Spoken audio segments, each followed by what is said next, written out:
ప్రస్తుతం lady Aghori alias Srinivas arrest అయిన విషయం మీ అందరికీ తెలిసిందే. చెంచల్గూడలో ఉన్నారు ఆయన. మొదటి రోజు జైల్లో ఇబ్బందిగా గడిపినట్టు తెలుస్తోంది. రాత్రంతా అఘోరి నిద్రపోలేదు. ఇవాళ ఉదయం ప్రత్యేక పూజలు కూడా అఘోరి జైలు లోపలే చేసినట్టు తెలుస్తోంది. తను ఎప్పుడు చెప్తూ ఉంటుంది సాధన చేస్తానని చెప్పి ఈ రోజు కూడా ఆ సాధనని జైల్లో చేసినట్టుగా తెలుస్తోంది. పదే పదే వర్షిణి గురించి జైలర్ని అఘోరి అడిగినట్టుగా తెలుస్తోంది. అండర్ ట్రయల్ నంబర్ 121 కేటాయించారు. మొదట స్పెషల్ బ్యారెక్లో అఘోరిని ఉంచిన జైలు సిబ్బంది తర్వాత మహిళా బ్యారెక్కు తరలించారు. లింగ నిర్ధారణలో ఉమెన్ ట్రాన్స్జెండర్గా నిర్ధారణ తెలుస్తోంది. ఈ నేపథ్యంలో మహిళ ఉన్నటువంటి బ్యారెక్లో ఆవిడ అక్కడే ఉన్నట్టు తెలుస్తోంది. ఈరోజు మహిళా కమిషన్ చైర్మన్ కూడా చెంచల్గూడ జైల్ని పరిశీలించారు. ఈ నేపథ్యంలోనే లేడీ అఘోరిని ఉద్దేశించి కూడా తను మాట్లాడారు. తను స్పెషల్ బ్యారెక్లో ఉంచారట పిమ్మట మహిళా బ్యారెక్లోకి తరలించినట్టు తెలుస్తోంది. సరేమనకు అండర్ ట్రయల్ ఖైదీ నెంబర్ 121ని తను కేటాయించారు. రాత్రంతా నిద్రపోలేదు, సాధన చేసింది. ఇంకా తన యొక్క ప్రవర్తన కూడా కొంత బేసిక్గానే బయట ఉన్నప్పుడే తన ప్రవర్తన కొంత సామాన్యమైనటువంటి వ్యక్తుల కంటే కొంత భిన్నంగా ఉంటుంది. ఇక జైల్లో వెళ్ళిన తర్వాత తన ప్రవర్తన ఏంటనేది కొంత ఆసక్తి రేపుతుంది. ఒకసారి తను చివరిగా జైలుకు వెళ్లే ముందు ఆర్టీవీతో ఆవిడ మాట్లాడుకొచ్చారు. ఏం మాట్లాడారో చూద్దాం. కోర్టు వారికి సహకరిస్తున్నాను, పోలీసు వారికి సహకరిస్తున్నాను. చట్టం తన పని తాను చేర్చుకుంటూ పోతుంటుంది. నేను వాళ్ళకి సహకరిస్తున్నాను. కోర్టు వారికి సహకరిస్తున్నాను, పోలీసు వారికి సహకరిస్తున్నాను. చట్టం తన పని తాను చేర్చుకుంటూ పోతుంటుంది. నేను వాళ్ళకి సహకరిస్తున్నాను. అఘోరి శ్రీనివాస్ చివరిగా జైలుకి వెళ్లే ముందు ఆర్టీవీతో మాట్లాడిన మాటలు. కోర్టు వారికి సహకరిస్తున్నాను, పోలీసు వారికి సహకరిస్తున్నాను, చట్టం తన పని తాను చేసుకుపోతున్నట్టు మాట్లాడుకొచ్చారు. ఇక జైల్లో అఘోరి కొంత ఇబ్బందికర పరిస్థితిని ఎదుర్కొన్నట్టు తెలుస్తోంది. తను రాత్రంతా నిద్రపోకుండా ఏదో విన్యాసాలు చేస్తూ వింతగా ప్రవర్తిస్తున్నట్టుగానే ఆ జైలు అధికారులు చెప్తున్నట్టుగా తెలుస్తోంది. ముఖ్యంగా వర్షిణిని గురించి ఆలోచిస్తూ ఉన్నట్టుగానే పదే పదే జైలర్ని కూడా అడిగిందట. ఎప్పటికైనా వర్షిణి వస్తుంది, తనకి బెయిల్ ఇప్పిస్తున్న మాటని తను మాట్లాడినట్టుగా జైలు అధికారులు చెప్తున్నారు. ఆ తర్వాత రాత్రంతా కూడా నిద్రపోకుండా అలాగే ఉండిపోయి ఉదయం లేచిన తర్వాత మరోసారి తన సాధన పూజలు ఏవేవో చేసినట్టుగా జైలు అధికారులు చెప్తున్నారు. ఒకసారి దీనికి సంబంధించి మరిన్ని అప్డేట్స్ ప్రతినిధి పెట్రిషా అందిస్తారు. పెట్రిషా, ఖైదీ నెంబర్ 12121 అఘోరి అలియాస్ శ్రీనివాస్ రాత్రంతా ఏం జరిగింది? జైలు అధికారులు ఎందుకంటే డెఫినెట్గా మామూలు లైఫ్లో కూడా అటువంటి విధంగా వింతగా ప్రవర్తిస్తున్నటువంటి అఘోరి జైలుకి వెళ్ళిన తర్వాత తన ప్రవర్తన మీద మార్పు వచ్చిందా? జైలు అధికారులతో ఏ విధంగా ప్రవర్తించింది? మొదటి రోజు అఘోరి జైలుకి వచ్చినట్టు అఘోరి ఇప్పటికే జై అధికారులు 12121 యూటీ నంబర్ పూర్తిగా కేటాయించారు. ఒకవైపు నిన్నటి వరకు చూస్తుంటే కూడా హై డ్రామా అయితే నెలకొనింది. మరోవైపు అఘోరిని జెంట్స్ జైల్లో పెట్టారా, విమెన్స్ జైల్లో పెట్టాలని ఒక భారీ కన్ఫ్యూజన్ ఉండి ఇప్పటికే లింగ నిర్ధారణ పరీక్షలన్నీ చేసి ఆ రిపోర్ట్ ఆధారంగా కూడా విమెన్ ట్రాన్స్జెండర్ అని కూడా పూర్తిగా తెలుస్తుంది. ఒకవైపు సెంట్రల్ జైలు అయిన చెంచల్గూడ మరియు మహిళా జైల్లో అయితే ప్రస్తుతం తను ఉంది. ప్రత్యేక 4 బ్యారెట్లు ఉన్నాయి. ఆ 4 బ్యారెట్లో ఒక్క బ్యారెట్లో అఘోరికి కేటాయించి దాని తర్వాత ప్రత్యేక సీసీటీవీ సర్వేలెన్స్ ఆధారంగా కూడా తనని ఇన్స్పెక్ట్ చేస్తున్నారని కూడా తెలుస్తుంది. ఎప్పటికప్పుడు ఉన్నత అధికారులందరూ కూడా అఘోరి ఏం చేస్తుంది, తను ఎలా ప్రవర్తిస్తుంది అంటూ మినిట్ టు మినిట్ అంతా కూడా అబ్జర్వ్ చేస్తున్నారు సీసీటీవీ ఫుటేజ్ ఆధారంగా. మొత్తం మీద కూడా ఒకవైపు అఘోరికి కేటాయించిన న్యాయవాది కూడా ఈరోజు బెయిల్ పిటిషన్ దాఖలు చేసిన పూర్తిగా అని కూడా మొత్తం మీద తెలుస్తుంది. ఇప్పటికే నిన్న కోర్టు 14 days రిమాండ్ విధించింది. మరోవైపు చాలా క్లియర్గా చూస్తుంటే కూడా అఘోరిని మేము ఇక్కడ పెట్టుకోలేమంటూ కూడా చాలా మాటకు రిజెక్ట్ చేసిన పరిస్థితి కూడా పూర్తిగా తెలుస్తుంది. ఇవాళ చెంచల్గూడ దగ్గర కూడా 12121 యూటీ నంబర్ మాత్రం కేటాయించిన ఇప్పటికే సర్వేలెన్సెస్ ద్వారా ప్రత్యేక కెమెరాలు పెట్టి కూడా అక్కడ ఉన్న అధికారులంతా కూడా అబ్జర్వ్ చేస్తున్నారు. ఇప్పటికే అఘోరికి సంబంధించిన అవన్నీ కూడా బయటకు వచ్చింది. ఇప్పటికే శ్రీవర్షిని కూడా రెస్క్యూ హోమ్లో ఉంది.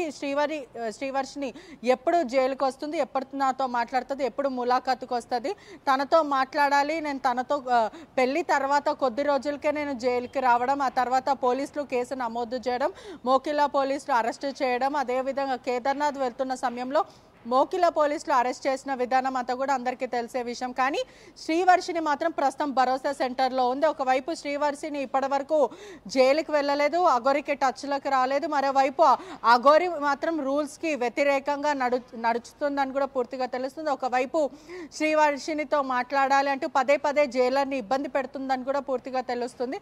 మరోవైపు శ్రీదేవిని రెస్క్యూ హోమ్కి తరలించారు. ఇప్పటికే శ్రీవర్షికి కూడా మరికొద్ది రోజులు రెస్క్యూ హోమ్లో ఉండే అవకాశాలు అంటే ఇప్పటికే తన బిహేవియర్లో కాన్షియస్నెస్ రావడం కానీ ఆ బిహేవియర్ చేంజ్ అవ్వడం, ఆ తర్వాత స్టేబుల్ స్టేజ్కి వచ్చే వరకు మేము పంపించామంటూ కూడా భరోసా అధికారులు అయితే చెప్తున్నారు. ఇప్పటికే తను ఒక స్టేబుల్ కాన్షియస్ వేలో వచ్చిన తర్వాత తన డిసిషన్ ఏంటో అప్పుడు ఆ పట్టి మేము నడుచుకుంటామంటూ పోలీసులు చెప్తున్నారు. ఒకవేళ వాళ్ళ తల్లిదండ్రుల దగ్గరికి వెళ్తా అంటే అప్పచెప్పేస్తాం, లేదు అఘోరీనే వెళ్తాను, అఘోరితోనే ఉంటానన్న కూడా అలా కూడా యాక్సెప్ట్ చేస్తామంటూ పూర్తిగా చెప్తున్నారు. మరోవైపు ఇప్పటికే చెంచల్గూడ పూర్తిగా కూడా సీసీటీవీ సర్వేలెన్స్ ద్వారా కూడా ప్రత్యేక బృందం వాళ్ళు అయితే నిత్యం ఇన్స్పెక్ట్ చేస్తున్నారు అని కూడా మొత్తం మీద అయితే తెలుస్తుంది. మరోవైపు చూసుకుంటే రాత్రి అంతా అఘోరి నిద్రపోకపోవడం, ఆ తర్వాత విద్యకు సంబంధించిన సాధన కూడా చేసుకుందని కూడా తెలుస్తుంది. పిచ్చి పిచ్చిగా వాకింగ్ చేయడం, ఆ తర్వాత తనంతలు తను మాట్లాడుకోవడం, అదే కాకుండా అనేకసార్లు అఘోరి చెప్పడం కూడా జరిగింది, నేను ఎక్కడ ఉన్నా రెగ్యులర్ లైఫ్లో నేను పోలీస్ స్టేషన్లో ఉన్నా లేకపోతే హిమాలయాలోనే ఎక్కడున్నా కూడా నేను సాధన చేసుకుంటాను అనేకసార్లు అఘోరి చెప్పింది, అఘోరి శ్రీనివాస్. అయితే ఇప్పటికే రొటీన్ లైవ్లో తను సాధన చేసుకుంటాను అనేకసార్లు చెప్పింది. ఒకవైపు తను ఎలా అయితే పూజలు చేసుకుంటుందో అదే బ్యారెట్లో కింద కూర్చొని యోగా ఆసనాలు ఏవైతే ఆసనాలు ఉంటాయో అటువంటి ఆసనాలు వేస్తూ పూజలు చేస్తూ మెల్లిమెల్లిగా మంత్రాలు చదువుకుంటూ ఇవంతా కూడా జైలు అధికారులు ఇవంతా కూడా అబ్జర్వ్ చేశారని కూడా క్లియర్గా తెలుస్తుంది. మరోవైపు జైలు అధికారులు కూడా చాలా సీరియస్గా తీసుకున్నారు. తను ప్రతి మినిట్ టు మినిట్ అంతా కూడా సీసీటీవీ ద్వారా అబ్జర్వ్ చేస్తున్నారు. తను ఇంకేదైనా ప్లాన్ చేస్తుందా లేకపోతే మరోవైపు ఎస్కేప్ అయ్యే అవకాశాలు ఏదైనా చేస్తుందా, ఇదంతా కూడా సీసీటీవీ సర్వేలెన్స్ ప్రత్యేకంగా తన కోసం ఏర్పాటు చేయింది. తను రెగ్యులర్గా రొటీన్గా యోగా ఏదైతే ఆసనాలు చేస్తుందో పూజలు కానీ లేకపోతే సాధనలు మంత్రాలు శివుడికి సంబంధించిన పేరు తలుచుకొని నామస్పరంగా తను మాట్లాడుతుంటుంది. ఇవంతా కూడా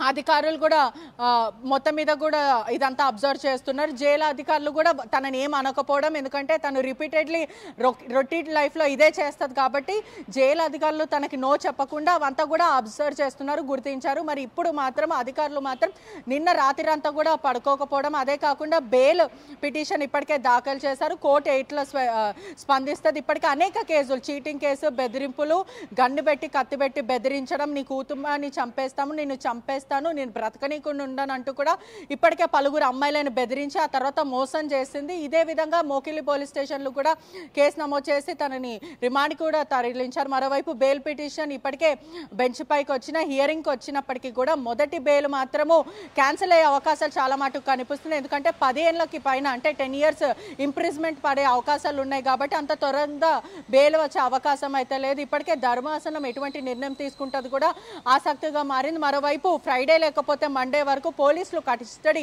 పిటిషన్ వేసే అవకాశాలు కూడా కనిపిస్తుంది. పోలీసులు కూడా సమగ్ర విచారణ చేసే అవకాశాలు కనిపిస్తుంది. అంటే తను ఈ ఉదాంతం అంతా ఎక్కడి నుంచి చేసింది, అదే కాకుండా ఎంతమందిని మోసం చేసింది, ఇంకా దీంట్లో ఎవరెవరు ఉన్నారనే విధంగా కూడా త్వరలో పోలీసులు కస్టడీ కోరే అవకాశాలు అయితే కనిపిస్తుంది. బయటకు వస్తున్నారు పెట్రిషా. సో ప్రెసెంట్ చెంచల్గూడ జైలులో అధికారులు ఏం చెప్తున్నారు అంటే తన ప్రవర్తన పైన తను మళ్ళీ అక్కడే సాధన చేస్తోంది, వర్షిణి గురించి ఆలోచిస్తోంది అని అంటే తను చేసే పూజలు అవన్నీ ఏంటి అసలు? తను అంటే జనరల్గా బయటకు వచ్చినప్పుడు తను సాధన చేస్తుందనంటే ఎక్కడో చాటుమాటుగానే వెళ్ళిపోయి తను ఏకంగా మనం అనేక సందర్భాలు మాట్లాడుకున్నాం, చేతికి సైతం గాయం చేసుకొని ఆ రక్తాన్ని కూడా ఆ విగ్రహం పైన అభిషేకంలా చేసేదట. అటువంటి సంఘటనలు బయట జరిగాయి.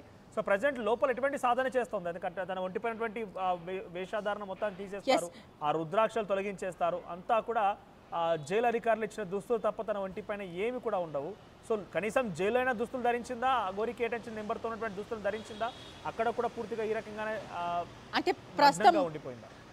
ప్రస్తుతం మనకున్న సమాచారం మేరకు కూడా తను రొటీన్గా ఎలా అయితే సాధన చేస్తుందో అదేలాగా సాధన చేయడం, అంటే నూరు పోగు వేసుకోకుండా సాధన చేయడమా లేకపోతే ప్రధానంగా ఇప్పుడు బట్టలు ధరించింది కాబట్టి ఇదంతా కూడా లోపల సాధన చేస్తుంది, పెద్ద పెద్దగా మంత్రాలు చదువుకుంటూ, అదే కాకుండా యోగా ఆసనాలు ఏదైతే వేస్తుంటారో తను ఎప్పుడు ఎలా కూర్చుంటుందో అదే విధంగా కూర్చొని పెద్ద పెద్దగా మంత్రాలు చదువుకుంటూ శివుణ్ణి పూజిస్తూ ఇటువంటి సాధనలు చేస్తుంది. అదే కాకుండా నిన్న నైట్ అంతా కూడా అఘోరి నిద్రపోలేదు, కేవలం ఆలోచిస్తుంది, పదే పదే వర్షిణి గురించి మాట్లాడుతుంది. రూల్స్కి వ్యతిరేకంగా వర్షిణిని ఒక్కసారి కల్పించండి, మాకు పెళ్ళైన తర్వాత మాకు ఇలా జరుగుతుందని మేము ఎక్కడ కూడా అనుకోలేము, వర్షిణికి ఇప్పటికీ నన్నే కావాలనుకుంటుంది అంటూ కూడా పద్దాక వర్షిణి ఎప్పుడు వస్తుంది, ములాఖాతుకి ఎలా కలవాలంటూ కూడా జైలు అధికారులను ఇబ్బంది పెడుతుందని కూడా మొత్తం మీద తెలుస్తుంది. ఇప్పటికే జైలు అధికారులు ప్రత్యేక నిఘా పెట్టారు, అంటే ఏ పరంగా ఎవరిని మాట్లాడనీయకుండా, ఎందుకంటే బయట ఉన్న రూమర్స్ బట్టి చూస్తుంటే కూడా వశీకరణ అని మాట్లాడుకోవడం, ఆ తర్వాత